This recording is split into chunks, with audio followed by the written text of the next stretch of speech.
Choosing the right probiotic for your child can be like throwing darts in the dark. And there are so many options out there on the market. The professional grade products, even the best ones out there, may not be the right one for your child. Depending what's happening in the gut really helps us identify what the most appropriate probiotic could be.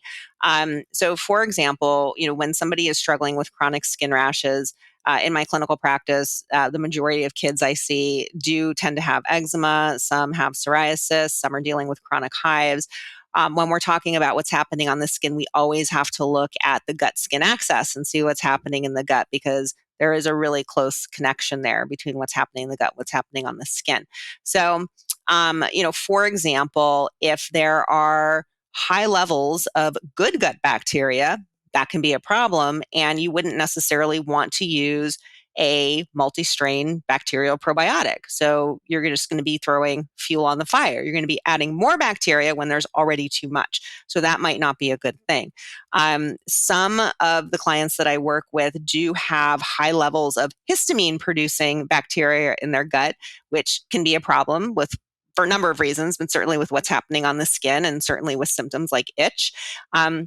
A lot of these professional grade, good quality, very reputable probiotics, which are great products for some people, but a lot of those good bacteria produce histamine. So again, you're throwing fuel on the fire if you don't know what's happening in the gut. So those types of probiotics can also be problematic. So what becomes really important is to find out what's happening in the gut before supplementing with a probiotic. If you're unable to get the appropriate testing done, I find that the probiotic that I use most often in my practice, and that is safest, no matter what's happening in there, are spore-based probiotics. So spore-based probiotics can be really helpful because they don't add more bacteria. They seed the gut and help the good stuff grow. They also can survive the acidic pH of the stomach on the way down. I always find this interesting. A lot of the probiotic products out there have to be refrigerated.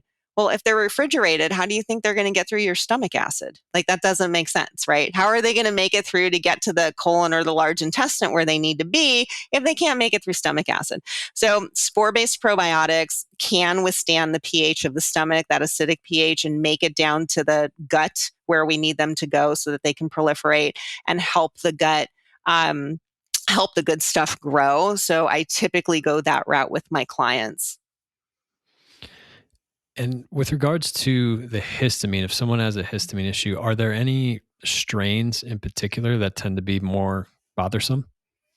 That is a good question. I do have a free guide that people can check out that does list the histamine producing strains that are found in a lot of the healthy, good probiotics, and then also the ones that are lower in histamine. So that can be a really good place to take a look for people when deciding on which probiotic to use. Okay, great. If someone checks out your guide and picks the probiotic, one, is there a right time to begin a probiotic, meaning should it be beginning, middle, end of their health journey? And number two, how how could a person decide if they've landed on one that's actually working well for them individually? So, in terms of timing, it is one of the things that I have my clients introduce within, I would say, the first few weeks of us working together. There are a number of steps that I implement with my clients in my practice. And a probiotic is earlier on, but not necessarily one of the first things that we do. We need to work on making sure somebody's getting nourished. We need to work on inflammation. We need to work on detoxification. Then we start working on the gut. So it is earlier on, but not necessarily the first thing. And another thing that I do with my clients as well is I do implement comprehensive digestive stool testing with them to make sure that we're doing the right probiotic. Again, I usually do start pretty much everybody on a spore-based probiotic. Then, depending what's happening in their gut, I might actually do a bacterial strain probiotic as well. There are yeast-based probiotics like a Saccharomyces boulardii that can be helpful for different things, depending on what's happening in the gut. And, we can always get into talking about prebiotics as well. Sometimes I use those with clients, sometimes I don't. It depends what's happening in there. But those are all things that I do look at with my clients. And again, really based on each unique individual case. Right. Is there a range of time that seems to work well on average for people in terms of how long to stay on it? Or is it something that people stay on, children stay on indefinitely, multiple years? I think probiotics are one of the types of supplements that are helpful to use long term. When somebody has finished their healing journey with me in my practice, I leave them with like a graduation maintenance plan, and there's always a probiotic on that plan. And depending on what's happening with that person, the probiotic might be something different. Makes sense.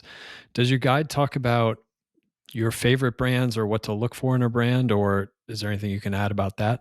It does, and I can talk about that here. But my go-to spore-based probiotic is called Megaspore Biotic, and again, I find that the spores are extremely helpful for what's happening internally. They don't add more bacteria to the gut. That might not be something we want to do. They help foster the growth of the stuff that we do want, without throwing more fuel on the fire. They're fine if there's a histamine issue. There's not a problem there. They survive the acidic pH of the gut. They actually help too. Some of the strains in the Megaspore Biotic, the spores, they actually produce their own antibiotics, if you will, not literal antibiotics, but they produce their own antimicrobials actually. So they can actually help rebalance the dysbiosis in there. And they also help with endotoxemia, which is when we do have that excess gut hyperpermeability or leaky gut. We get toxins out into the bloodstream that can cause symptoms. And so the spore based probiotics can actually help prevent that endotoxemia and lower the chance of that happening to reduce symptoms as well.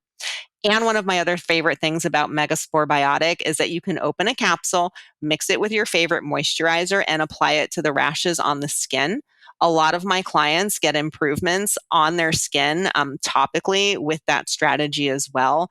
We have a skin microbiome, just like we do a gut microbiome. And when we do have skin rashes, certainly something going on like eczema, we tend to have a dysbiotic environment on the skin as well. So using the spore-based probiotic topically can be really helpful for a lot of people.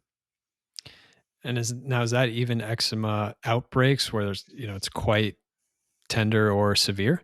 Yes, it can be used on broken skin as well. Mhm. Okay. And any type of skin topical creams are okay, or what do people find success with? Everybody's different. This is, I think, one of the hardest things to determine for each individual person.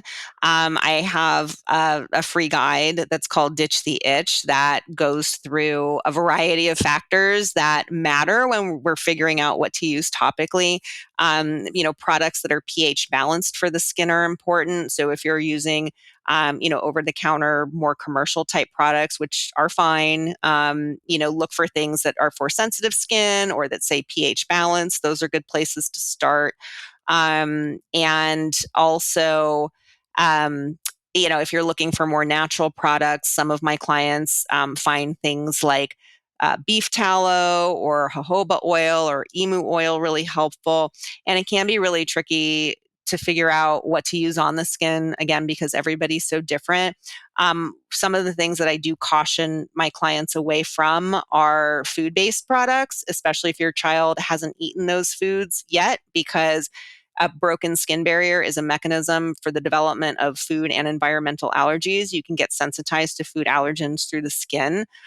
So I do tend to actually recommend natural's not always better. So I do tend to recommend more of those over the counter type products. And if you are looking for something more natural, then that's why like jojoba oil, emu oil, you're not really going to get an allergy. Nobody, I don't think people really eat emu, so you're not really going to get an allergy to those. And Not then a common menu item at the restaurant. exactly.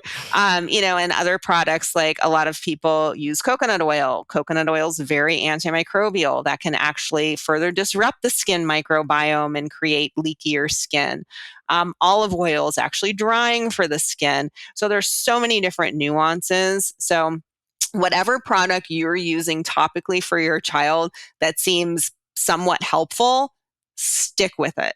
That's what I would say. And, a lot of people too, like it kind of depends. Like if I recommend not using coconut oil, but if you're using coconut oil and it does seem to help, coconut oil is a potent antimicrobial. It might be that your child has some fungal dysbiosis on the skin that's helping with. So, again, everybody is different. And so, if what you're using does seem to be helpful, you can stick with it and you can mix the Megaspore biotic with it and give that a try. If you haven't found something that's helped yet and everything seems irritating, there can be so many reasons why that might be the case. In which case the free guide, the Ditch the Itch, might help give you some direction as well. Great. And where's the best place for people to find your guides? So you can find my guides on my website. My website is jennifercaronbrand.com. It's JenniferCaronBrand.com. The Karen is spelled a little funny. But so all of the free guides are there, and you can also find information if you want to work with me, information there on how to do that. I work with clients one-on-one, and I also have an online program that is a great place to get started too for folks.